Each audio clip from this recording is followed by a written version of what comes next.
The sky did not tear open all at once. It darkened slowly, like a bruise spreading across the heavens. When the fifth trumpet sounded, the earth trembled as if it recognized the note. Something fell from the sky, not crashing, not burning, descending with purpose. In its hand was a key, ancient, heavy, waiting. The key turned.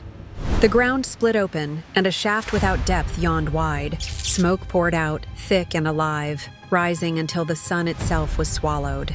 Day became twilight. Breathing felt wrong, as though the air remembered a time before mercy. Then they came. Not insects, not beasts. They crawled out of the smoke like thoughts that should never be imagined. They had human faces, eyes that knew pain and promised it, hair that flowed like women's, but mouths full of teeth meant to tear. Iron covered their bodies, and when they moved, the sound of their wings was like thousands of war chariots racing toward a doomed city. They did not kill, they hunted. For 5 months they searched for those marked by nothing. No seal, no protection. Their sting burned like fire in the bones. Men screamed for death. They leapt from heights. They begged the darkness to swallow them.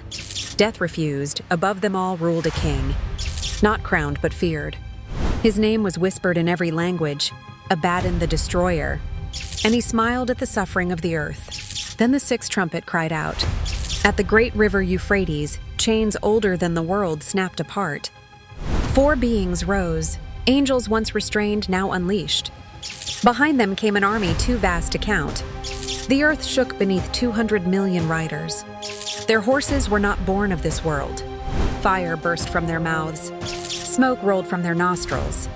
Sulfur followed their charge. Cities vanished.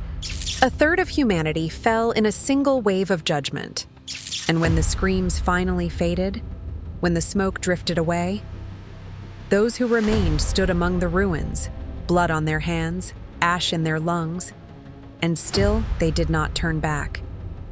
They clung to their idols, they loved their darkness. That is the terror of Revelation, not the monsters, not the fire, not the destruction, but the truth that even when heaven warns the earth, some hearts would rather burn than bow,